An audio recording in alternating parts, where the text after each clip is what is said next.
everybody rise. Here we go. The Pledge of Allegiance. I pledge allegiance to the flag of the United States of America, and to the republic for which it stands, one nation, under God, indivisible, with liberty and justice for all. Good evening, everyone. I'm Lara Stengel, Vice President of the Board. Scott Levy is not with us tonight, so I'm filling in for him. And we went into executive session tonight at 7:16. This is a Board of Ed meeting, September 17th, 2019. And let's see. At this time, do we have any comments from the public? Any additions to the agenda for the evening? Nope. Hearing none. So at this time, I'm going to ask for a motion to approve tonight's agenda. Thank you. Second. All those in favor? Great. Okay. And I'm going to also ask for a motion to approve tonight's consent agenda.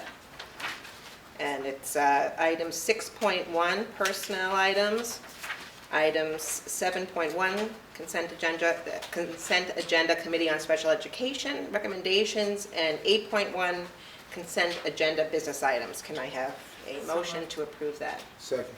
Thank you. Okay. And then we're going to move on We have to vote on it. Oh, all those in favor, sorry. Okay, thank you. Then we can move to unfinished business, which was board goals. And we had waited, because Mike, you weren't here. I don't know if you had a chance to look over the goals. I did. You did. Okay, do you have any suggestions, additions? I think I'm good. You're good. Thank you. From the rest of the board, anyone have any changes? Yes, Ira. I just remember when we had the discussion, I guess I raised the issue about breaking out the capital projects, study on capital needs, making it a separate goal as opposed to just talking about it within the context of budget study. Mm-hmm. I don't know whether the board gave it any more thought, or the administration gave it any thought, but I thought it would be a good time to really take a look at that. We haven't done it in a number of years. And it's kind of put in there under the category of budget study, which isn't really the scope of what I was hoping for as part of a board goal. So I just wanted We to could raise separate it to its own thing, but it wasn't there last time. We put in future capital needs and capital reserve fund that. I thought there was an entry about capital in the last It was just to draft. review the capital reserves. Yeah. Oh, So okay. we did future capital needs because we thought that satisfied. But do you want it as something separate? So it's not budget study, but it's capital needs Yeah, I study? think the capital needs studies, I think, by putting it separate, I think we're going to look for input from a wider range of people. And again, I'm raising the issue because we haven't done it in a good number of years. And we're just finishing up now this project on fields. Yep.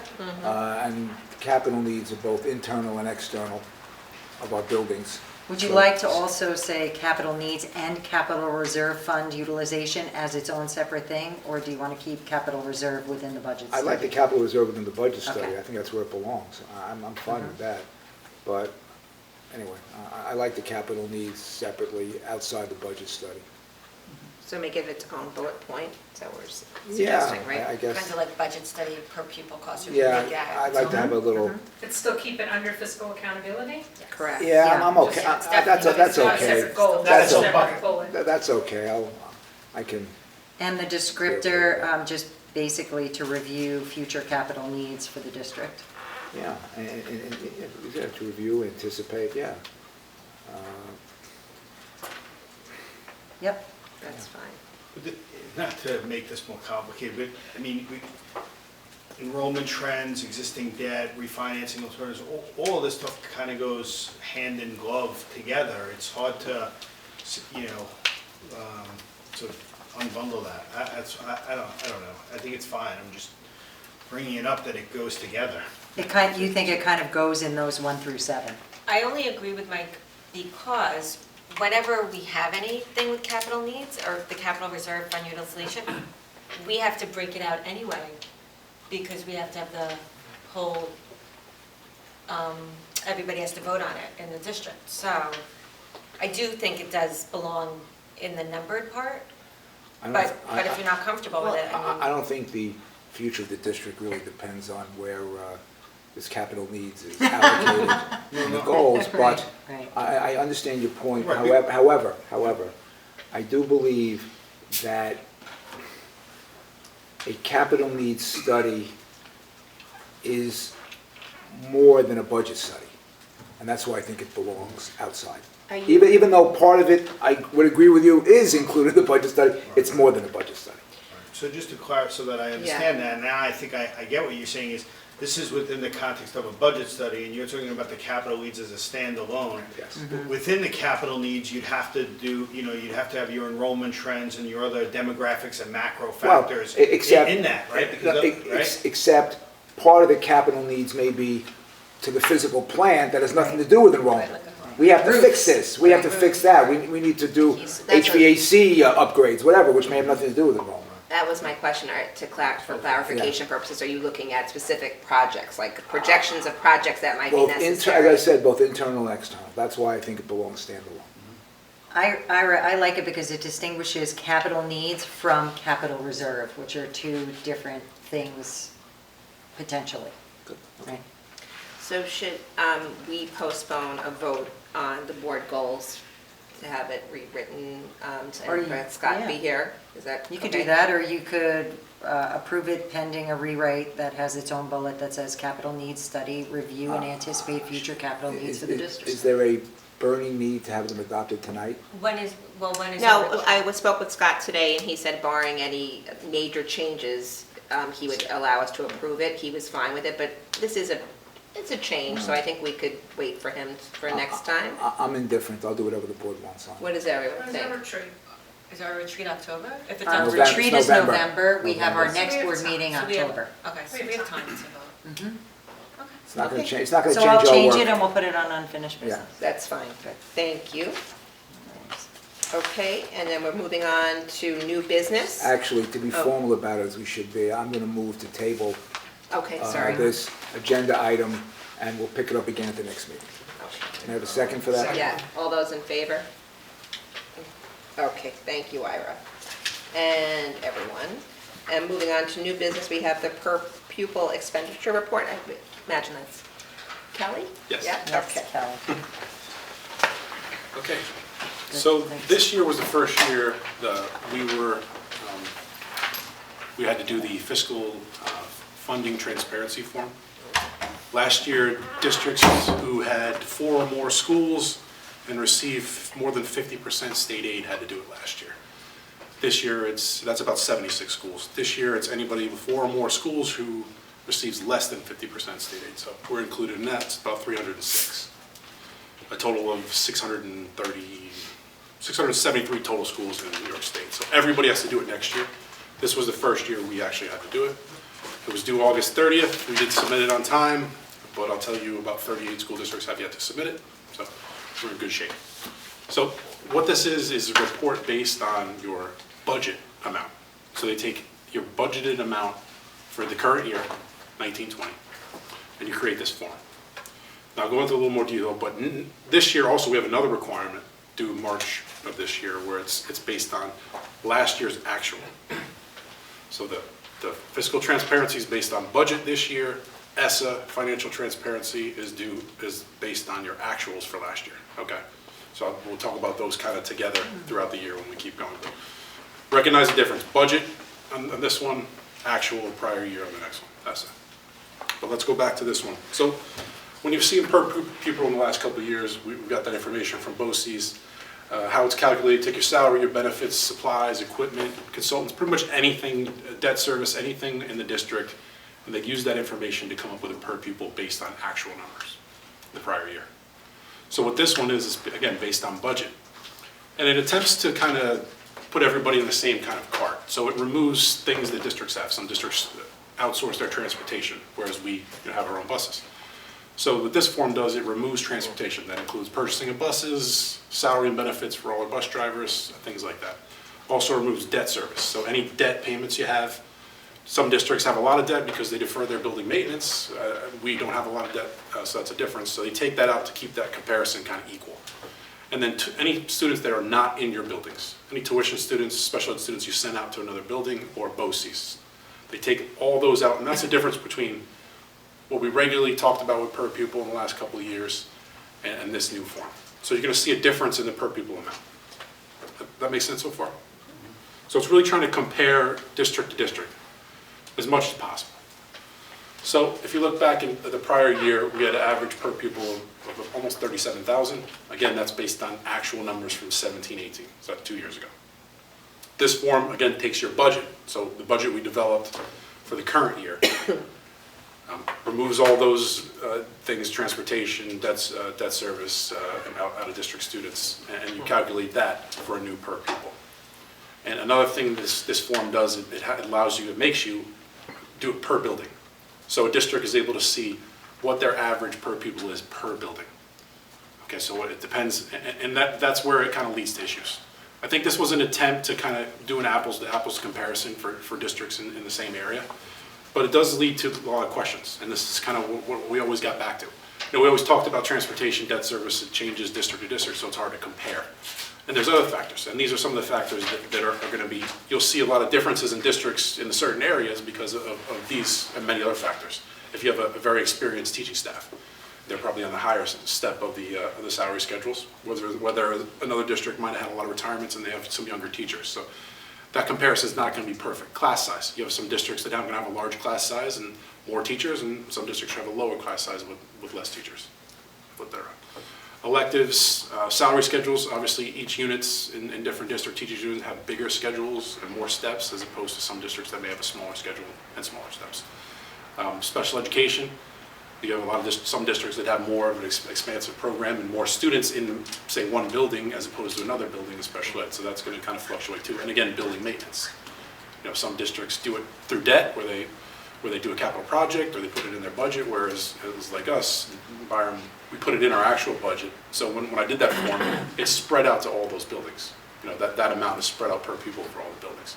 So when we start talking about comparisons with other districts in the area, we got to keep that in mind. Those are some of the factors that are going to show differences. So there's no real way to even. It's never going to be perfect. It's never going to be perfect. This is a step, I think, closer to where it's going to be more of a comparison. But again, there are going to be big differences. So you might see some big shifts in this area in terms of where we are, where they are. Exactly. You may have schools with high teacher turnover. They have a lot of new teachers, and Teachers, we have a lot of veteran teaching staff. Yep. Yeah. It brings the cost. So in terms of next step, But it helps. I'm waiting for the information to come out. Like I said, there's still 38 districts that haven't submitted it. I'm not sure when that information is going to come out. Once it does, I'm going to analyze it for districts within this area, compare us to those districts, really study what the difference is between us and another district close, and attempt to kind of explain that and add on to that to see where we really fit in that average per pupil in the area. And then I want to review it with the Finance Advisory Committee and then present it to you guys at the board meeting in December. Is there ever a thought around this to then, also have a subset comparison of private schools? Just as a thought of, in essence, so I think what our parents want to know is, are they getting the value for their tax dollars? And they might say, okay, we're at 37,000 and Chappaqua at 32. Oh my God, we're not doing a good job, but those other factors there. But they go to the average private school in Westchester County, they're going to pay 43 or something like that, plus donations. So anyway, I'm just joking, but I'm saying it would be interesting also. I don't know if there's databases or that information comes out as well with respect to private schools. Unfortunately, it doesn't. I mean, the private schools don't have any relation in terms of revenue from the state, so they have no requirement to do it. It would be interesting though. BOCES doesn't collect any of the data. I'm sorry? No, not from private BOCES schools. No. doesn't collect the No. data. I doubt they would give it. Be a good intern I project. doubt they know that. I think it's pretty Yeah. clear they're not going to give any information to BOCES. It's less But than- be a good intern project. Yeah, I mean, we could put it as a comparison. We could definitely put it as a comparison with the tuition rate is in the area. It'd be interesting. And the time frame for this, again, is December. March. No, The other that's when report is due in the March. next report's The due. next Uh, report. The SLM. Yeah, once the data gets released, Yeah. I'll start to study and put it together and put it in a form that we can kind of talk about. bring it to finance advisory, and then we can bring it all to the board in December, hopefully. Oh, in Whatever. December, okay. Yeah, December time. right before the budget starts. So, That's good to know. Kelly, just comparing us to us, it's gone down, which is, okay. Well, when you But take but out we things took like out transportation. remember- yeah. and we took out BOCES. Yes, I say yes, it did. But remember, and we've tuition taken out, fees. we have a huge, we have one of our own buses, we have our own bus drivers, so we've taken that expense totally out. So the 17, 18 was including transportation? The stuff on the So it left. included all this information on the left. This new form gets rid of transportation, all the salary and benefits related to that, debt service, tuition students, special ed students that we send out, and BOCES students. So that's why the It's number's also a year lower. later, you know, those. And it's based on budget too. Yeah. Would be interesting to see what the per pupil cost would have been had those things still been in, Right. right? So BOCES will still do that for To us. 19. We'll be able to. We should look at that next time, Yeah. yeah. No problem. Any other questions? Yeah. Thank you, Kelly. That's great, Kelly, thanks. Thank you. Thank you. Okay, and next we It's like a go. Cliff Notes guide too. Cookie for expansion. It really makes sense, old I Blackboard know. style. Yeah. Yeah, I like that We'll one. go Found that to Tim for the presentation and results of the testing. Great, thank you. Your I'm going to use the assessments. podium so I can stand up here. Okay, set up. Your PowerPoint is 62 pages long. Yes. It is. Choose your favorites, choose your favorite 6. There will be an intermission. He brought no problem. I plan to focus on a few areas, a couple stories. I won't go through everything in detail.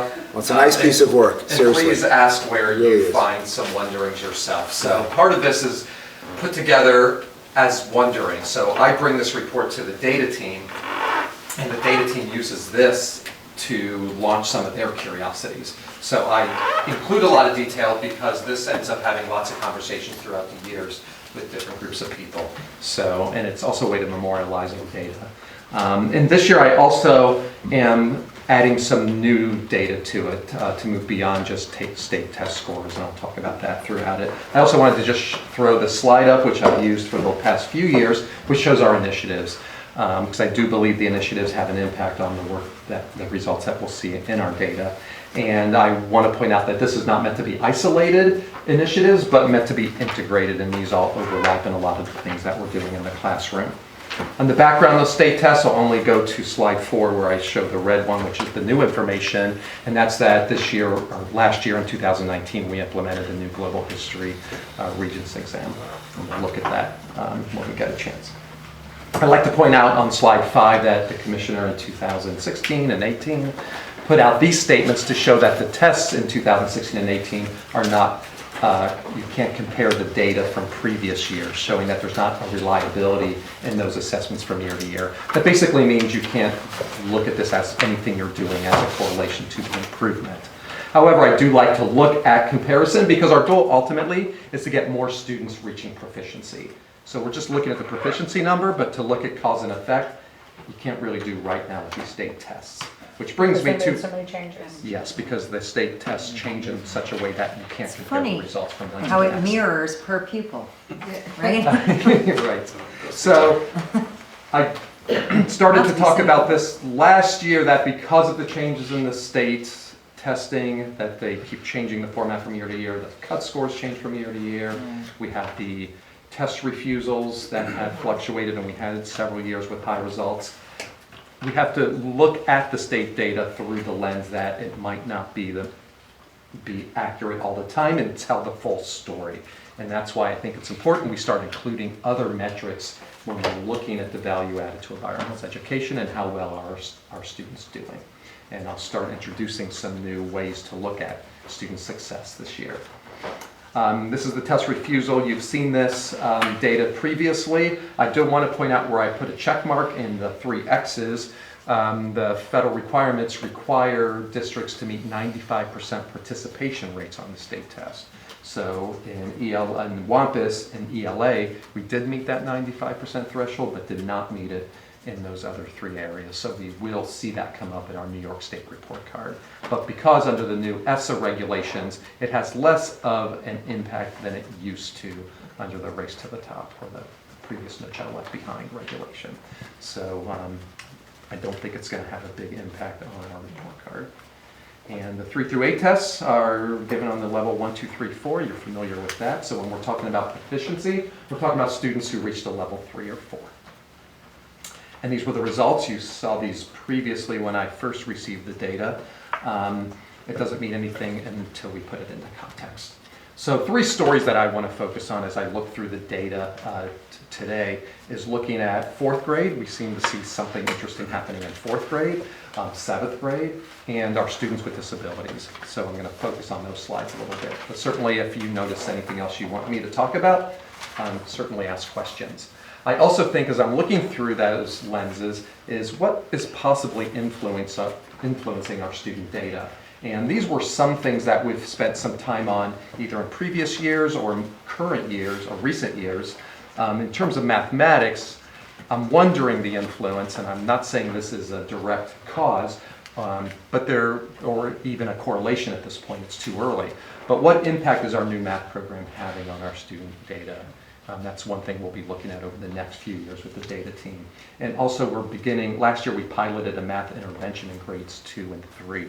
And we're continuing that pilot this year. And if we feel it's having an impact, I might be coming back to you to see if we decide to adopt this intervention program. And the same thing in literacy. We're piloting literacy intervention in 4th grade. And we're continuing that pilot this year and may make some determinations at the end of this year. Also, with our students with disabilities, for several years we've been working on something called self-directed IEPs. I've written to you previously about that, and it's where kids take control of their own IEPs. And we think it's having an impact, and we're going to look at some data today. And also, we're now in about our 3rd, 4th, 6th year, 5th or 6th year of co-teaching and doing co-teaching starting in 6th grade to the upper grades and also in our elementary schools. And is that having an impact on our students with disabilities? And then for all students, we've been working on a social emotional learning curriculum. Our STEAM curriculum has been in place now for 7 years. Problem-based learning and our focus on 21st century skills. I'm wondering if those are having an impact on some of our results as well. So it's hard to tease those things out unless we're bringing in a researcher to really look at individual things, like we are doing in our mathematics program. We are looking in some areas like that, but we'll see. So let's dive into ELA. I did put some test items. I haven't shared that in the past, so this is a new slide. I put over there just to see how they're designed. That test design up there is that, over 80% of the test is multiple choice, and then there's short response, and then there's extended response. And I give an example from different grade levels of each one, so you can sort of see what the test is testing, because we do have to also acknowledge that these state tests are limited in what they can test. You can write good multiple choice questions and test some good thinking, but it is limited. And a short response is limited, as you can see. You're providing 2 details from a passage. And then I show the extended response question and what that involved, which is a little more analysis involved, but it's one item. So when we're looking at these, we have to also look that state tests are limited in the type of learning being asked of students, and it's given on just 2 days out of the school year. So we have to just keep all that in mind when we're looking at the data. With that, let's start looking at some analysis. So here's a year-to-year comparison of just WAMPUS, 3 through 5th grade, looking from 2013 to 19. I'm using 2013, that was the start of the new standards, when Common Core standards started. And you can see there has been a 17% increase in students reaching proficiency from that time. Looking at Crittenden at 6 through 8, there was a 9% increase over time in those years, with some up and down a little bit. And then comparing it to New York State, we'd like to have some comparative data. So slide 14 looks at the red line, which is looking at New York State compared to Byron Hill's achievement by grade level. This is all students in 3 through 8th grade, or no, these are by grade. So what I'm looking at is we generally are way above the state. So I look for, are we following the same trend as the state, going against trends? You see, for example, from 3rd to 4th grade, we're going against trend there. That could mean a couple things. It could mean 4th grade is really strong, or it could be 3rd grade is underperforming. I don't know. Ultimately, our goal for the state tests, I like to remind us that the 3 through 8 tests are to identify students not reaching standards so we can provide them services and get them ready for high school when they're taking high stakes tests and graduation is on the line. So that's our ultimate goal, is by the end of their 3 through 8 career, they're ready for those exams in high school and ready for a high school level work. We mentioned 7th grade, we see a little bit of a dip there, and we're going to dive into that in some comparative data in a moment. So overall, this is just showing us some trends with the state data. You can dig into over time by each grade level, what's the trend over time on slide 15 as we look. Overall, like what I'm looking for in that slide, the big impression is that from 2013 to now, every grade level has seen an increase in student reaching proficiency. And then I look for ups and downs. We're always going to see ups and downs in data, but what's the overall trend over time? We want an increase. That's fantastic. Looking at 4th grade, you see that jump there. We did see a big spike in 4th grade results this year. Can't explain it all. It does seem to go way above the trend. We're unpacking that a little bit. And in 7th grade, you see, we see a big dip in 7th grade. We're going to dive into that in the next slide, and what might be achieving that. But as you said, the scores are different, the cut scores are different. Yep, things change. They tell us we can't measure these from year to year, so a dip or a big Yeah, so we see that increase. fluctuation, and we'll look, if you look in 7th grade, if you look from 2013, 14, and 15, I'm going to put on a pointer here, this helps me. Let's see if that worked. Pointer. Okay. So right here, we were down a little bit, and for 3 years in a row, it seemed like 7th grade was dipping, and it was different than 6th and 8th. Students seemed to be doing better, and I've worked with Dwayne Smith and Kim Lapple on that, and we eventually got it back up for 3 years, and I felt like we were hitting our stride. And we went back down this year, but we didn't go all the way back. We didn't lose complete ground. Nothing changed dramatically curricularly. I'm meeting with the teachers, meeting with Mr. Smith and Ms. Lapple. So we're trying to figure out what that means. We're going to look at some slides in a moment that I think will show it doesn't seem to be as much of a concern, but we are looking at that, and I'm going to talk about that in a Tim, moment. with our data tool that we're now using, can we compare how kids are doing on the test versus how they're actually doing in the class? Yeah, we'll be in able the to look at that. subjects? So those were some of the same questions we Yeah. started asking. So when these results came out and I sat down with Ms. Lapple, we started to just say, what questions come to mind? And that's one. Do the grades correlate with classroom grades? Are students still doing fine in the classroom? But then the state test came and this Performing is badly on not tests, aligned. yeah. So what's happening there? Was there any indicator along the way? So Ms. Lapple, I'll give you something we're thinking about now, and we're doing some work around this. So one thing we thought about, I'll talk about that when I get to the cohort data. Because also these are different kids we're comparing, right? So the cohort data is interesting, and I'll tell you what Ms. Lapple and I are thinking about. So if you look at slide 16, we're seeing, again, our 4th grade stories. We had this big jump in 4th grade when you're looking at the left slide. That's just comparing the grade year to year, so those are different kids. But if you go to the right slide, that's the cohort. So if you look at the grade 3 to 5, it's not, or 3 to 4, sorry, it's the same kids from year to year, from 3rd grade to 4th grade, and the jump is still big for 6 points up, but not quite as big there. You look at 7th grade, we had an 11-point dip when you're just comparing 7th grade, different kids, but when you look at the cohort from 6th to 7th grade, it was down 20 points. Now that 90% in 2018 was an outlier. anomaly. That was an extremely high, and we still don't know what happened that year. A good testing day, I don't know. So that was interesting to us. Yeah. And jumping down, when we look at this next slide, this tells an interesting story. So let's go look at 7th grade. I said that's one story. It'll be interesting to see this in the next year. Right. So that we see Yeah. that 6 to 7 to Yep. 8. But look and then- at this. So if we look in this graduating class of 2024 and look at 7th grade down here, so that's the graduation year down there, so that's how we're identifying the cohort. So these students will be graduating in it's hard to think of it, right, 2024. 7th grade, you see that dip over from 2013 to now, though, however, those students still went up at 12 points more reaching proficiency. There is this big jump here. When you look at the 2017 to 2019 for that group, that's 5th grade to 7th grade, that seems like a more normal increase. That 6th grade seems like an anomaly. So Ms. Lapple and I started brainstorming on some causes. So if we think about 6th grade with ELA, students now have ELA for 2 periods. They have their language arts and then they have their skills class. Also, students have only 4 academic subjects. In 7th grade, students now have a 5th academic subject. And what's happening is we have those students in 5th grade identified to receive academic intervention. Students falling below level 3 get services. So students have a double ELA and they're getting services. And we're not surprised their scores go up in 6th grade. They're getting a lot of support. So what happens in 7th grade, they have a 5th academic, world languages, and now they're doing fine, so we take away the academic intervention services, and suddenly they're not getting any support. They get support if they get a 3 or less No, than a? less They get than a a 2, yes. yeah. 2 or a 1. So suddenly we're taking away the support to these students who are used to getting academic intervention services and used to having a double block in ELA, and now we're taking away the double block, throwing an extra academic, and taking away their support. Yeah. And we sort of had an aha moment, like, oh, maybe they're not ready to have that ladder pulled out from under them yet. So Ms. And Lapp and I they're are, moving to the middle school, which is and it's changing 7th itself. grade students. For any of you who have had 7th grade children, you know that middle school years are challenging years on a lot of levels. There's a lot of distractions for these young children who are developing.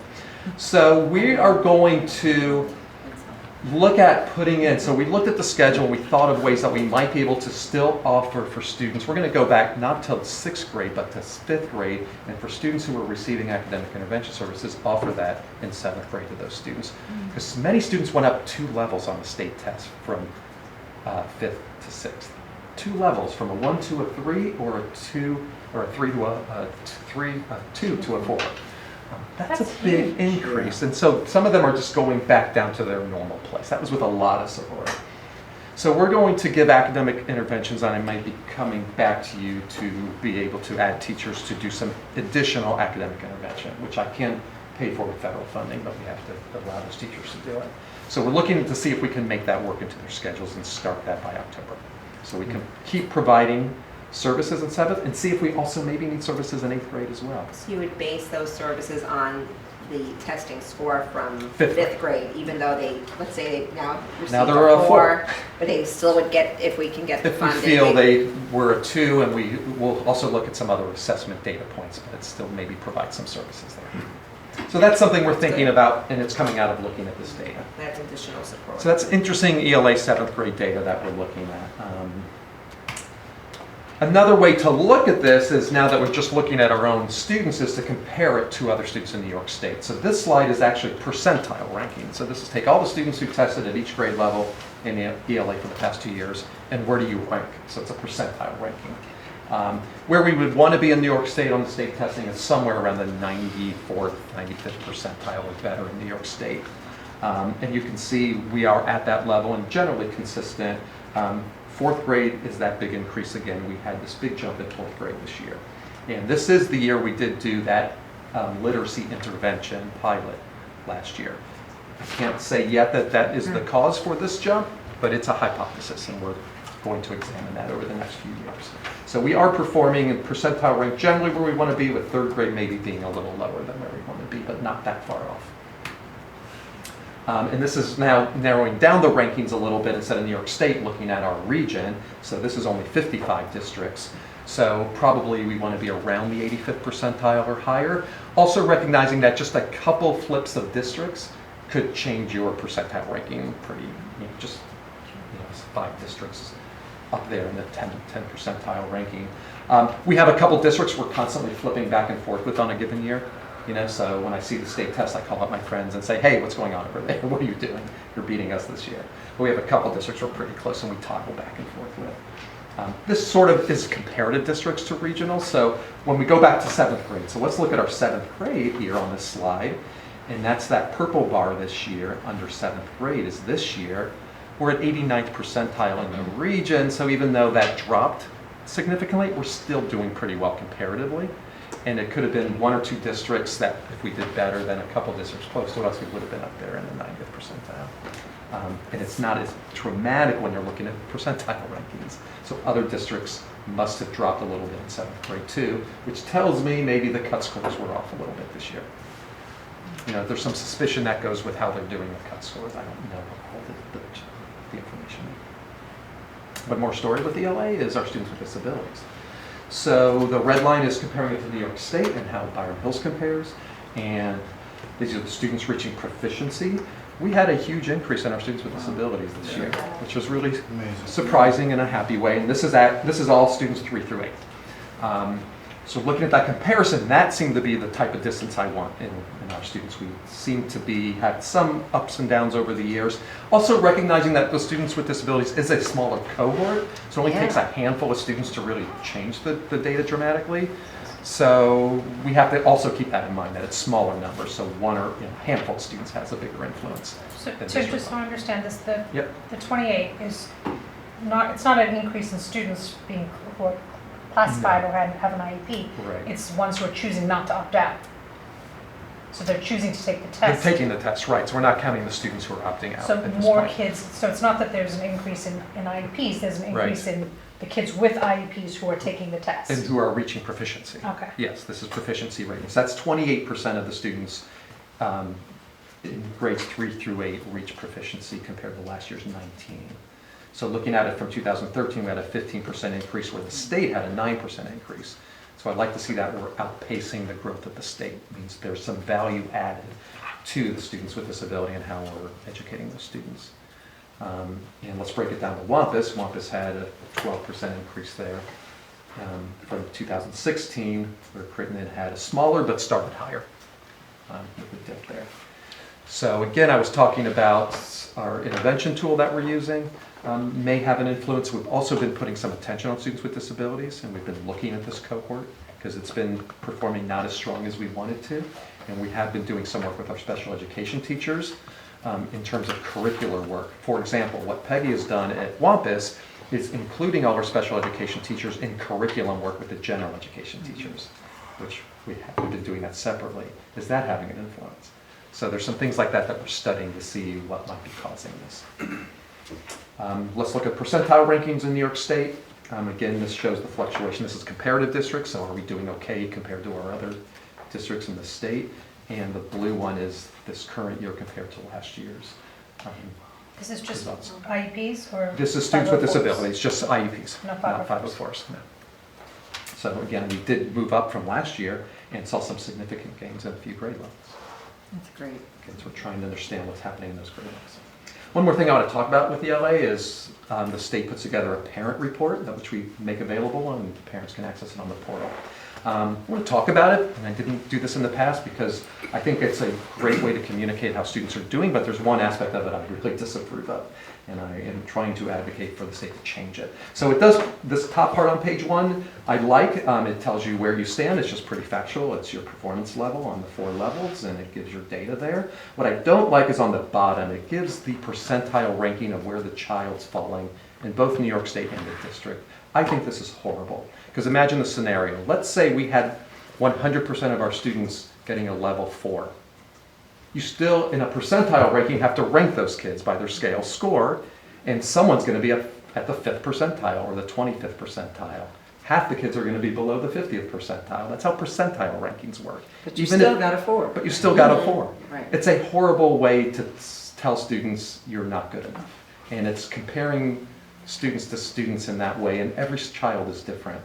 I just don't like that. And What I those do, are the 2 numbers that the parents are looking at. I know, that's what they look at and say, oh my gosh, my child is scoring well. And it's horrible, and I can't tell you the volume of calls that come into Ms. Lappel or Ms. McInerney about that, and we have to say, let's look at the right side of this report, which is good. Page 2 is, the top part is great. It's telling you the areas aligned to the standards. So every item on the test is aligned to standards, and then it analyzes that and tells you these are the areas you should work on. These are the high leverage areas. You missed most of the items in these strands. Work on this stuff. These are the gaps in your knowledge. That is really helpful. So because our principals and administrators at the buildings are really skilled, we try to move those conversations to that discussion, and that's where we focus our energy. It's giving kids the skills. Also, I in needed to put that out a there. large district where there might be 6,000 or 8,000 students, might be a little bit more meaningful, but when Yes. you're talking about a small district like ours, it's just not. I know, it really isn't. So we'll move to math, and I'll go through that. I could probably go a little faster through math since you sort of get the idea of the charts. It's the same charts. I give an example of our assessments. Again, it's over 80% of the math test is multiple choice. I give some samples of that. And I will ask you at the end of the board meeting to submit your answers to me, and I'll give you your, Already and I'll know make that in my next presentation next month. How well you do. I want to work with And your Kelly. percentile, and your percentile ranking will be published. Low proficiency, that's what's. So these are some examples of what these different types of items from a multiple choice, short response, and extended response. I thought it's important for you to sort of see what the items are testing. Here's our 3 through 5 grades since 2013. We've had 16% more students reaching proficiency over time. And at Crittenden at 12%, it's less than Wampus, but we started higher. And looking at the comparison in New York State, math is very significant at each grade level, higher than what the state performance is. Again, you see 4th grade going up, bucking the trend of the state. We're maybe a little underperforming in 5th grade. That's what this chart would tell me. So that's also in 5th grade. We have not yet started our new math program. So let's keep in mind that we have now in the 3rd year of rollout of our new math program. So it's been 2 years at kindergarten and 1st grade, and just last year in 2nd, 3rd, and 4th grade. So is it having an influence on the 4th grade and 3rd grade results? I can't say that directly yet, but we'll be monitoring it over time to see if that is having any influence. I added that 8th grade data, so remember only 78% of our students take the Math 8 because we don't double test in 8th grade. We're allowed not to test all students. If you're in algebra and taking the algebra regents, those students only take the regents and they don't take both tests. Some districts make students take both tests. We used to until the state allowed us the waiver where we didn't feel like we wanted to double test kids. We felt it was hindering our algebra course because we were making sure we were putting the content in from 8th grade. If you add those kids into the data, we'd be at 85% there if you added the algebra students. Looking at it from year to year, you see some trends. Whoops, go back. Again, you see that big 4th grade leap. I can't explain that completely. Maybe it's the new investigations program, I'm not sure, but we will continue to look at what might be influencing the 4th grade results. We have had some ups and downs in 4th grade. That was their first year. Yes, 2019 was the 1st grade for 4th grade and 3rd grade. Now 3rd grade went down a bit, but it also was really high in the year before. So again, I don't have any correlation. I can't attest to that yet, but we'll monitor that over time. Which was the grade that had that huge drop a few years ago? That was 8th or 7th? In mathematics, I think we're looking at this bar, we did see some drops in 3rd grade. It did go down in 4th grade for a few years in a row there.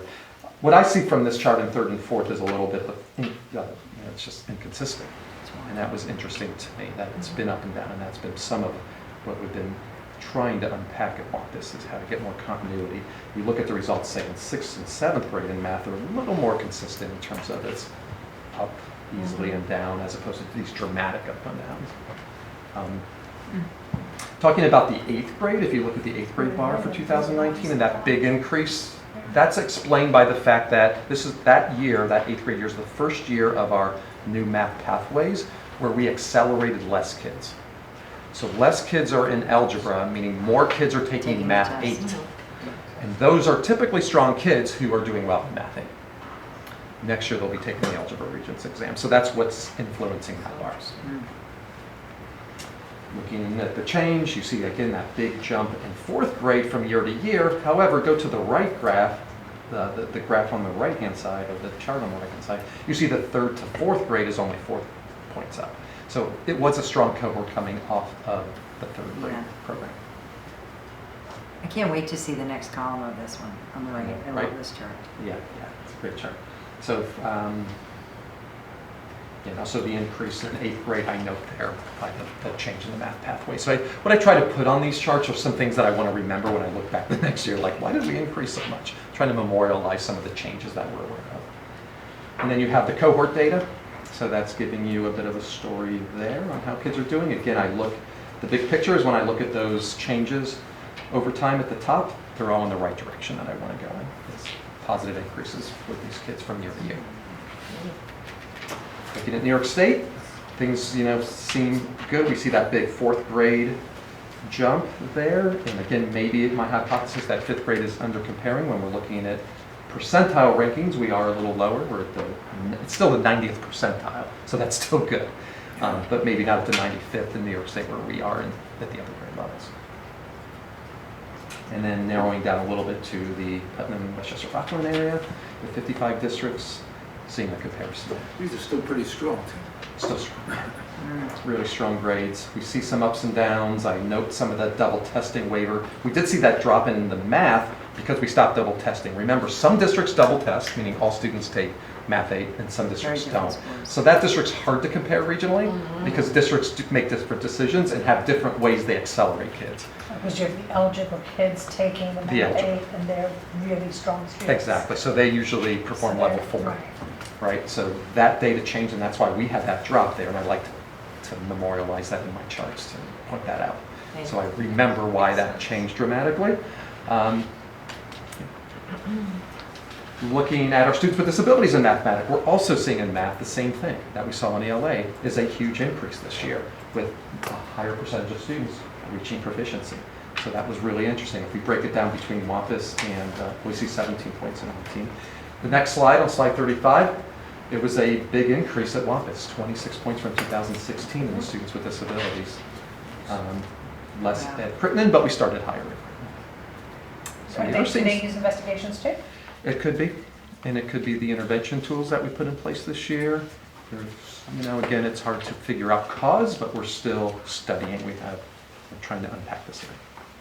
It's great, because there's been nothing but an instructional focus. There's been a real strong instructional focus at WAMPUS in the last year.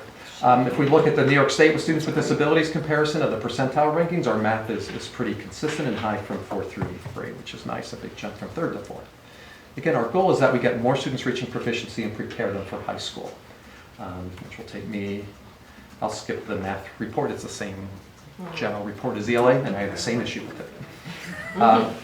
We'll get to the regents and look at that and see if kids are succeeding when they get to the high school on the regents, which is ultimately our goal of providing services to students to make sure they're getting the background information that they need. I'll first talk about science, but not spend much time because these tests have not changed for many years and our results have been really consistent. These tests will be changing in the next few years. And as you've heard me talk about the new science standards in our curriculum work.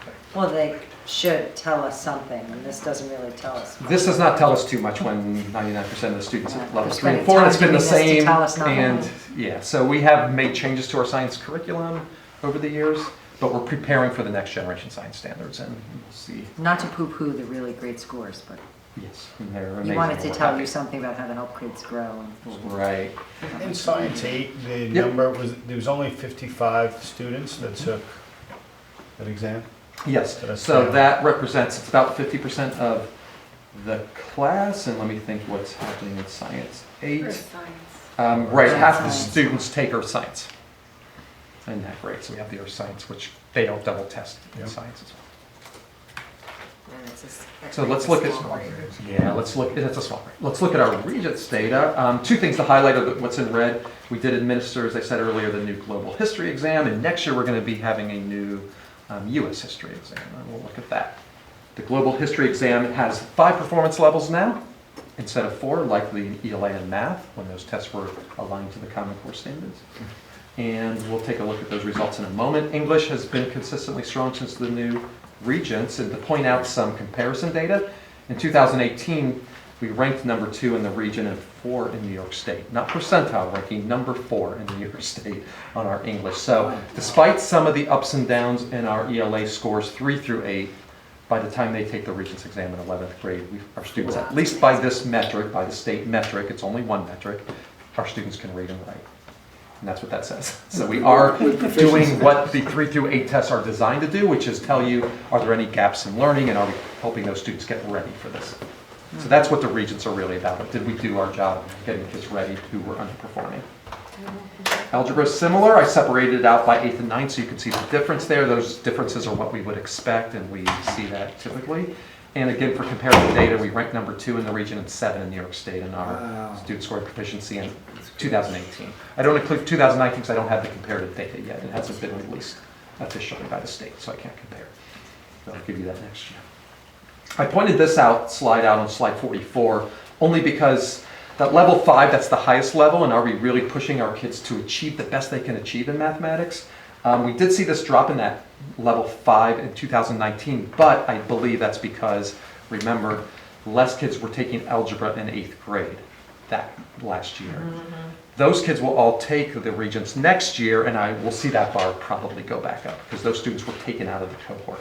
So it's just an odd year. Again, I'm only putting that chart in there to memorialize it so I remember. Get our ranking has been terrific. The Science Regents exams, the scores have been very consistent over the years, and those exams have not changed like math and ELA have changed. They will start changing over the next several years as the state starts updating these assessments. And so this data has been really consistent over the years. I'll point out again, the global history exam did change. So you see the new level 5 level rankings and how our students do. The overall passing rate from 65 to 100 is where global has been on the old assessment. What's new is instead of just having a level 3 and 4, we have a level 3, 4, 5. So I don't have any comparison data yet. This is the first time our students took it. But in our own analysis of looking at the scale score, Jen Layden had done an analysis to the previous exam, and it seemed like kids went down in the scale score, and they were like about on average 5 to 7 points on the scale score, although it still didn't affect our students passing the exam yet. So it is a shift down, that's making the standard harder. That's designed to make more separation at the top on these tests. Which ultimately, do you think is better? It's better. Yeah, the old test didn't separate at the top very good. These tests are designed to separate students at the top end a little more. So that's what the test is doing. And all this resulted in Coleman Hill and Byram Hills being recognized by the state. Yay! We did get recognition. So that's the state data. I do want to introduce, if you'll give me just a few more minutes, to point out some other data. So let's start looking at other metrics in Byram Hills. What is the value added, and what are some other ways we can start looking at measuring student success besides just state data? Because we do have to sort of start rounding out this picture of how our kids are performing. So I put in a few metrics that I thought were important to show. One is college acceptances. You see this in the special recognitions every year. You haven't seen yet the new data from this year. That'll come out in this new edition of our special recognitions this year. So students getting accepted, when we're looking at that Barron's rating that compares competitiveness, students get accepted, 69% of our students, the highest ever, into Tier 1 top colleges. That's a major jump over 13 years. Yeah, it is incredible, That's a which major shows our jump. curricular focus in that time. Yeah. And if you look back in Tier 1 and Tier 2, it's 84% of our students getting into what's about the top 11 or 12% of colleges. We've never been that high. It's the highest ever. We just keep getting, I always think we're at our limit and we're going to start plateauing or even decreasing, and it just isn't happening. It's still going up. I put the attended there. Those are students' personal decisions, although 84% got into Tier 1 and Tier 2, 75% attend Tier 1 or Tier 2, whatever reasons they choose. Going with this, slide 52, I only put this in for the next slide. It's to give it a different look. This is the breakdown of number of students in Tiers 1, 2, 3, 4, 5. And as we always talk about our college data, sometimes we've been asked, well, okay, we're really doing well with kids who perform well at the top end of Byram Hills, but what about your typical Byram Hills kid? What about just the typical kid? How do we look at that? And several years back, our previous superintendent, Dr. Donahue, started doing a study of the middle 20%. You might remember when he presented that to the board, for those who are still, who were here back That was then. in direct response to a particular board member Exactly. who raised the issue. Yeah, so, and I think that we still look at that same metric every year. So the guidance office puts that together for me. We look at it, and it's been very consistent. So this is the study that Dr. Donahue did. He said, okay, how do we identify the typical kid? We decided to look at their GPA. So you take all of our graduating seniors, and you rank them by GPA, and then you look at the middle 20% of kids. Where do the middle 20%, if you rank their GPAs, go to colleges or get accepted into colleges? And you could see, again, 100% get into the Tier 1 and Tier 2, with most of them getting accepted into Tier 2 college or Tier 1 colleges, which is pretty remarkable.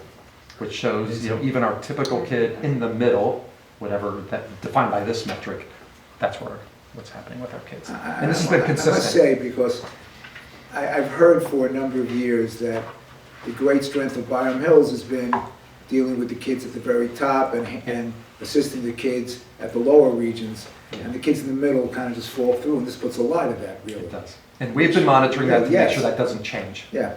So that is one way we try to look at the range of kids and really address the needs of every district. And I thought I'd throw this slide back in. It hasn't been used in a few years, but it was worth looking at if we're looking at metrics. I also decided to throw in something on our advanced placement program because there is a lot of attention on advanced placement. And we do have a lot of students taking advanced placement courses. And it's just another metric. So last year's students, we had 862 exams taken by 363 students last year. That's total, that's Those not poor just kids. seniors, that's 9th through 12th grade, 10th through 12th grade. And that's an average of 2.4 exams per student for those who take an AP exam. And 78% of the exams get a score of a 3 or better, with the median being a 4. It's actually 55% of students score a 4 or better. It's pretty remarkable results on advanced placement. Our students do well. And there is benefit to this. College Board puts out some data that even by sitting in an AP class, even if you scored below a 3, you still benefit from the learning experience in an AP course, and those students tend to do better in college courses. Tim, I wonder if you look at those scores and separate out sophomore and juniors from seniors also, because sometimes seniors are not as inclined to give it their all. Yep. If they're not thinking it's going to count toward anything Yep. once they, let's be honest. Mike laughs. We've experienced this in various forms, either ourselves or our own children. But yeah, sometimes students play a game of like, okay, I'm taking 3 APs my senior year and I can only really focus on one. Right. And you'll see that Because in they their only so need it- to at that point. Yeah, so that's why I don't put a lot of stock in this, and I don't want to present all the AP data because there's so many different stories and it's also individualized. But I think holistically, we have a lot of students taking college level courses and doing quite well in there. And I think that's the data to try to look at a We bird's had eye view of it. One girl who graduated 2 years ago. Mhm. She had so many credits, she finished college in 2 years. It's gone to They're med still school now. accepting. And Yeah. not all colleges still accept APs, but some do. Yeah. Even if they say they don't accept it, they will allow you to place out of classes, Right. and they'll, And that which helps. opens up new Right. It does. opportunities, so. That's a real advantage. Mhm. And our students are prepared, and we've gotten feedback from our kids that a lot of our AP courses are really rigorous. So we offer 26, the College Board offers 38, by the way. So we give a lot of AP exams. I know. And a lot of the times that you see like US News and World Report, they're basing, the quality of a high school on how many AP courses you offer. It doesn't mean how many kids succeeded on the test or, Yeah. achieved. It's just how many are How many you offer, and offered. so that's a whole Yeah. different metric, and we think we offer a lot, and we aren't always pushing, we don't want kids to overextend themselves. Don't take too many if you don't feel you can do well in those courses, or at least have a good learning experience. Yeah. We try to counsel kids on that. We did receive a recognition in advanced placement for participation of females in our AP Computer Science Principles course, which is showing our effort to continue to try to promote STEM education with girls. And this was championed by our math chair, Lisa Pellegrino, who taught the course over the past 2 years and introduced it to Byram Hills. And it's not something they give out a lot at the College Board, so we're really proud of that. And we can't go through an assessment report without including our science research program.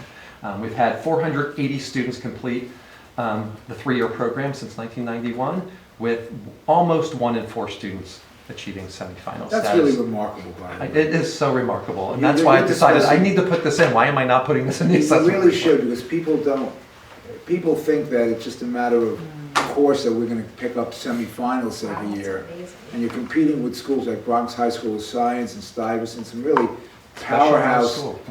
Mhm. where they pick their students type of high schools. Yep. We get who we get, and these kids Let just in who we perform let in. remarkably year after Yeah, year. still 20 finalists, and remember, this was only one benchmark, and you remember last year, we just kept getting updates on all the other awards It's from amazing. all these other different competitions that students That's right. entered. That's And right. I can include a whole assessment report on just that alone. But this is one benchmark again, we're just looking at some measures of success, and that is pretty incredible. Sure is. And I thought we have started our Global Scholars, and while I don't have those same type of benchmarks yet in terms of assessments or content acquisition, we're looking at enrollment right now as a benchmark, and you can see over the 3 years of Global Scholars, and we're just now into the full 3-year program.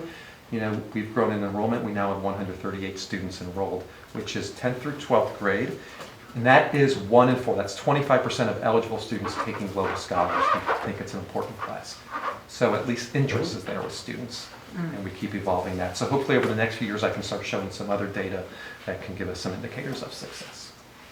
Let me end this amazing report with the sample student work. I want to include that. This is only a minute and a half. This is an example of our STEM curriculum, our STEAM curriculum. So do remember that we're now in our 7th year of a really focused putting a lot of resources and time and energy into a comprehensive STEAM curriculum K through 12. This is an example of not just one STEAM class. This comes out of our astronomy elective, where the teacher allowed students to do an interdisciplinary project. So this one student is going to summarize his work. And I'll show that for you. Oops, okay, let me just do a quick change if I can do it quick, and if not, I did change this earlier today. It doesn't matter, Tim. Oh, darn, no. I mean that, we no, have to it hear doesn't matter that you changed it. Oh, I know, right? Well, my audio is on here, it should be on. I hope it works. Because I really want you to hear this. Sorry. Oh, let me go back to present. And if not, maybe you can hear it a little here. I'll turn this up. It's all right. This is amazing. We'll try. We embarked on this epic journey, trying to create a Mars rover over the past 2 months. It was really just about the concept of just trying to make this rover that we could just drive out and collect a soil sample and see if we could just test it, just like the real rover. I feel like there was a lot of ups and downs in this, especially like when we got those big victories, because I was pretty unsure when we first started. I was like, oh, how are we gonna do this? Because I thought it was going to be pretty hard building the robot, coding it, making all these tweaks, doing the tests to see if there's actually like organic substances in the soil that we dig up. With traditional classrooms, you just get a piece of paper, do your work. But in this, it was engaging the entire time. It was just build this robot, get this base, put some parts together, and see if it worked. And it did, and it was good when it first worked. First, we collected the soil sample that we got from the rover when we scooped it. We took it into a chemistry classroom, dried it out, and made it really hot to get all the organic material out of it. You masked it before and after to see how much of it was organic, and we used that to like put on a chart and see how much percent of it is organic. Me, Mr. Twardy, Brett, we didn't really know how to code at all before going into this, and we came out of it knowing just some simple things, and I think that really helped us learn. I definitely learned a lot that I wouldn't have if I hadn't done this project. I learned a lot about building robots. I learned a lot about coding and a lot about actual chemistry with soil samples, sand. It was just me and Brett this year, but I mean, definitely be very fun for a larger group. Mars rover bot, C1, K1. That's Wow. That's what we're all building up to, and that's the work that, the numbers maybe don't tell that story. I was seeing students enthusiastic about learning how to code and having the small victories, and didn't think he could do it, but he ended up doing it at the Yeah, end. this is the type of report I would think we'd get in June. Really, it's Well, Tim amazing. spent the entire summer working on it. This is incredible. This is incredible. Yeah, we do. Really, It's our- I think it was great. Just to point out also that this is robotics, astronomy, the arts, because the kids who videotape this, Yep. right? So They use green screen technology. They made this video. We Yeah. got Brian Melso from the Media Center to come in and work with them. It was a real, and then the art department coming in, because that's also done on a green screen to make that video look like it's a robot on Mars. It's part of their Mars robot. So that's what our kids are learning, and that student is speaking like we want a Byron Hills graduate to be speaking of. So I want to end on a student work sample showing, let's look beyond the numbers to what are students taking away. The final slides, I won't go through each one unless you have any questions, but these are based on the data and what our continued work is. This is showing our efforts over the years. This next year, what we're focusing on is our priorities. And I'll certainly be giving you updates on all of those things throughout the year. Anything else for Tim? Any other questions? I don't know where to begin. Tim knows that's. I want to thank you for your thorough and thoughtful report. That was outstanding. That's Really terrific. amazing. Just- And, yeah. I love that those kids said, we really didn't know anything about coding when we started. And that's, And we started to say, I didn't think we could do this. I love this little dance he was doing in the background. That was so cute. yeah. Remember that was class, right? Yeah. That kid leaping. And it just establishes how lucky and special our district is and how amazing our kids are. Tim, thank you. That's Yeah. amazing. Okay, so we're going to move on to staff reports, and we'll bring it over to Jen. All right, I'm going to start with first a little bit of district business. The board will see in my report a comparison of our actual numbers to the demographer's projection. We were 5 more than the demographer had predicted, which is good. They had indicated to us that we would be stabilizing in our enrollment, and we seem to be, which is great. The next one is advocacy. I wanted the board to know the Lower Hudson Council of School Superintendents. This is not the group of superintendents that I am the vice president of, but this separate group of superintendents works on a lot of our advocacy efforts, and they agreed to co-sign a letter to New York elected officials really asking to prohibit flavors in e-cigarettes, vapes, and other tobacco products. And the letter is really in response to the Surgeon General's statement that vaping and youth have reached epidemic levels. Studies show that 80% of the youth surveyed said that they tried vaping because of flavors. If you look at the paper today, you'll see that Cuomo supported that also. From a legal perspective, you should know that there is a new law, Erin Marin's law, which is a bill signed into law by the governor, effective July 2020, where we actually need to start instructing K-8 students on sexual abuse and what that looks like and how to report that. So it's not just training the adults in what to look for, but it's training children in how to advocate for themselves, which I fully support. Also, a 9/11 observance law that went into effect, really stating that high schools must take the time to observe September 11th. And other schools kind of have an option to do that. It's not that they recommend it for the elementary level, though. So what are we gonna do about it? We were in the high We school did. for the guidance Yeah. meeting, and it was Chris Walsh always does a did great a job. beautiful, beautiful speech over the loudspeaker. Right. And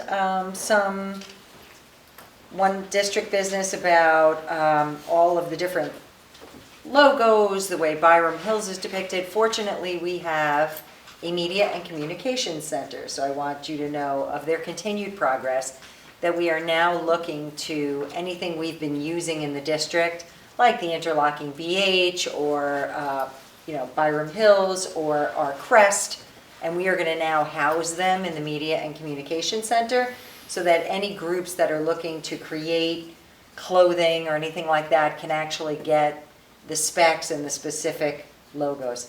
Now, why do that? Well, people get fancy and creative, and before you know it, you have something out there that looks like the B from the Boston Bruins, and we've got that on all of our baseball t-shirts, let's say. So, Called Brian Hills instead of Byram Hills. yeah, Bryam Hills. Remember that day I drove down the hill and they were putting Bryam Hills? They No, were they did it reversing on the one of the numbers. sweatshirts this Oh, they year. did? Oh, They almost did that. it on the high school. Thank God I came down and asked, is that glue dry yet? So, I think it's good for us to house that in our Media Communication Center. So we're looking forward to that. And special thanks to Susan Roden, a parent in the district who's on the boosters, who's helping us to capture all of those that have been utilized in sports. So really nice to centralize that. And student highlights. I want to thank Laurel Fox from Crittenden, who met with Kelly and me and food service director Melinda Hamilton. Laurel would like to have an opportunity for meatless lunch options, and she proposed starting meatless Monday options in addition to our regular lunches.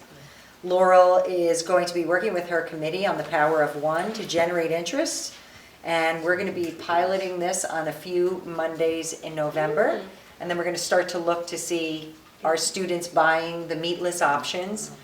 She indicated that there are meatless options, but there's so many days you can eat salad and pizza.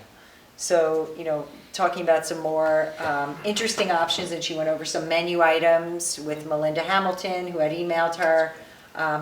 Laurel was an amazing speaker. She was very open-minded to different opinions, and she was looking for a way to make sure that every child, whether you choose meat options or not, has options. I just thought she was a fantastic speaker. We were impressed. And Are they doing that at all the schools?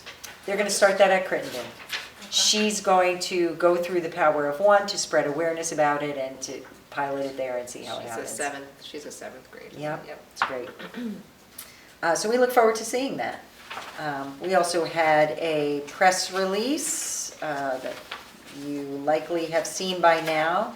Very excited that we had 3 Byram Hill students named National Merit semi-finalists.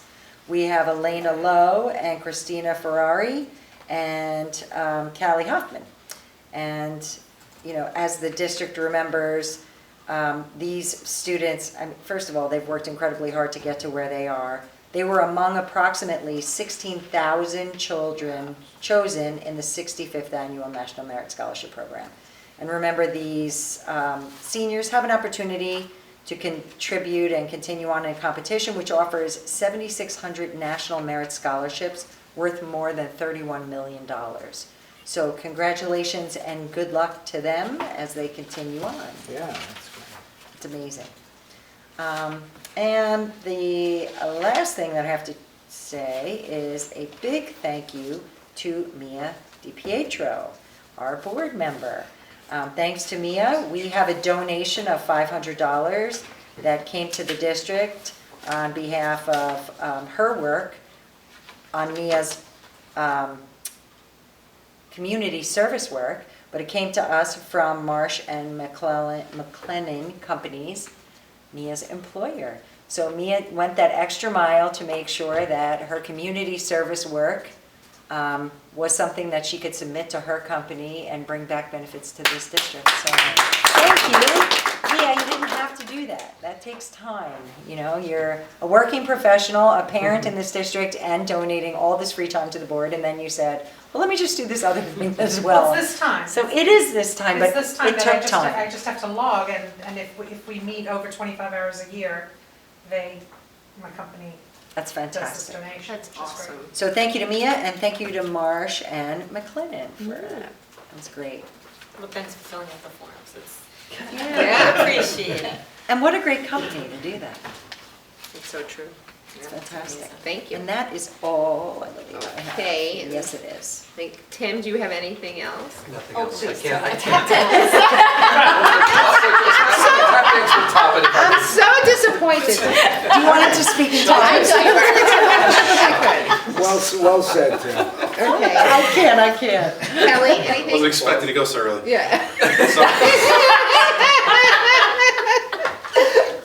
Just quickly, I'll leave it at that. update on the transportation study. I've reached out to them. We're going to have an initial meeting very soon. They'll be on site early October to kind of see our operations and prepare the report. I gave the schedule attached. We're hoping for a January, end of January completion on the bus route efficiency study, that part. Oh, Remember, there are two Yeah. parts. Yeah, there's two sections, so that's this portion. So I want to give you a quick update on that. Last but not least, the field progress, we're almost there. We're about 95% done. The paving should be done tomorrow, pending weather, of course. Which we've had good weather. Yeah, we've had a lot of issues with weather, but we're trying to make it work. They'll do the couple sprays of the rubber, that'll dry, and then they'll put the striping on, and we should be on schedule at this minute for Monday to be open. Well, you have beautiful weather now for the next couple of days. Yeah, it looks good so far, so we're gonna hope it stays that way. great. Thank you. Anything, Jim? Nothing? Okay. Thank you. And then we have board reports. Scott didn't have anything this evening. Anybody have anything in committee reports? I know it's early in the year. I usually give a quick sports update. Just two shout outs in this early part of the year. One, it's been a while since we really shouted out any length of the Byron Hills football team. They've started out 2 or 3-0. They are in Class B, and from what the Journal News writes, I think the Journal News is still publishing, although you never know, we seem to be ranked 2 in Class B in Section 1, which is pretty excellent. And I know the team, a couple of weeks ago, I went out to just walk around one of the practices, and the spirit and the motivation is really high. So congratulations on the great early start to the team. I took in a girls volleyball game. I took in half of a field hockey game. I always try to get the sports. But I also want to give a quick shout out to the Byron Hills boys soccer team, who went to their House of Horrors in Somers High School, which has been the source of more heartbreak for Byron Hills than I think any soccer field in the world. And they actually pulled out a 4-3 victory, which was very exciting. It was written up in the Journal News, and so congratulations to Matt and the team. It's hard to believe, but believe it or not, almost a month from now, we're thinking about sectionals again. The full season flies by so fast. So for those of you who can do it, I mean, we have more sports being played in the fall than any other season at Byram Hill, so it's barely a day goes by when between tennis or football or volleyball or soccer and the other sports, there's not something to watch. And I always say that high school athletics is, I think, to me, one of the more exciting things to watch. And watch true student athletes compete is always a treat. So see if you can make time and come out and support the teams. Whether or not you have kids on the team, it's always a lot of fun to watch with the other parents. So we'll have other reports as the season rolls along. Thank you so Friday much. night was a great game. Yes, and yes, I Friday loved night seeing at- the marching band at the football game. It was The fantastic. game was at Greeley, Mhm. which will be an answer to a trivia question a few years from now, the way that game was played. We've had 2 home games, actually played one at Fox Lane and one at Greeley, but the team is doing well. And I want to exciting watch. express appreciation to the schools that are allowing us to use their facilities Yes. while our facility is being worked on. They've been very generous to us. Yeah, well, years ago, we actually reciprocated to a few school districts that had some issues. This goes back a number of years when one athletic field had to be shut down because there was an accusation it was being used as a landfill. So that didn't, Oh, boy. that caused some problems. But I remember we extended, and it was really very special to have the games here. Great. It's nice. Thank you. Yeah. Okay. I Oh, yeah. I went to the BHCF Oh, meeting yeah. last night. Mhm. Very nice opening meeting of the year. No, that wasn't their opening. It wasn't, but it feels, it's the Since first one since this the year. schools first year. began, yeah. It was nice, they missed you. They can't have I told that. you I told them they couldn't have you back. That's They right. have your wife instead. And, I mentioned this to the BHCF last night as well, but Petri Verma from the PTSA was very motivated by Jen's speech at the back-to-school night with the back-to-school morning with the teachers about collaboration. And he approached me, and he was planning to approach the BHCF about, you know, the ways that the three of us, the 3 groups, could work together more and collaborate on more. I referred him to Scott, but, you know, it's nice to know that they're reaching out and Yeah. want to do stuff. Right, it's great because we all have the same interests, the Exactly. children, and benefiting them in the district, so, yeah.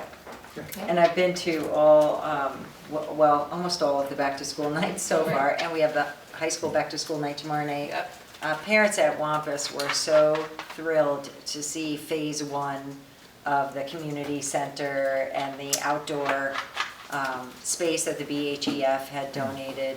I think we can probably safely fit 90 students out on that Wow. deck.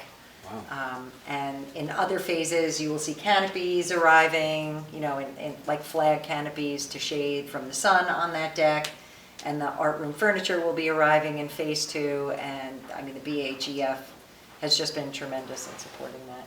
So can you imagine if all of these forces joined hands for any one thing? Yeah. It would be amazing. A lot of potential. very- It's nice that everybody wants to work together, because it wasn't always Absolutely.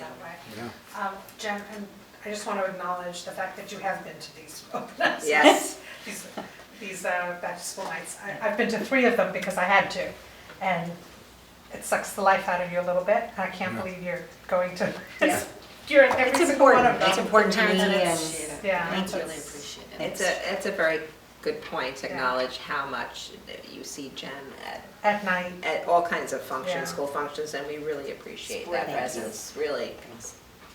I enjoy my job. And she was at We're very the lucky. coffee this morning at Wampus. Yep. What a superintendent. Yes. A super Superintendent. Put the super in there. Absolutely. Okay, anything else on committees, reports? Okay, well, let's move to communications to the board, 13.1. There were 2. The first was about, from a parent in the district about the athletic fields and the completion dates and such, and questions about that, and that was answered. A second letter was to the district from the New York State Attorney's Office, State Attorney General's Office. And Jen or Kelly, maybe you can give a quick synopsis. It was regarding the language access in local elections. and that the district had to respond to that. Yeah, they were just checking that we communicated both in English and Spanish, our materials. They just were gathering what we had at this polling sites, if we had somebody that was a translator available, so that was a big kick this year, and we complied with everything, and we just sent that information to them. So they just needed to see that we were compliant. Yeah, we gotta show them evidence with of the what we had change. up, and Yeah. the sample ballots in Spanish we had, and all that. So we did that was followed up, we complied, and that was great. Okay.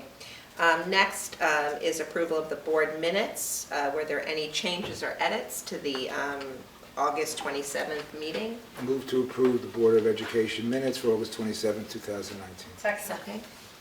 You're going to give Donna her All in A+. favor? Yes, Great job, thank you, good Donna. job, Donna. Okay, and we, I'm abstaining. I was you not- abstaining, there, one And I just want to thank Lara for stepping in and doing such a wonderful Yes. job. Oh, thank you. Well done. And in your honor, Lara, I'll move to adjourn. Oh, thank you. Second. All in favor? Good night, everyone, thank you. Thank you, Lara. Thank Good you, job. guys.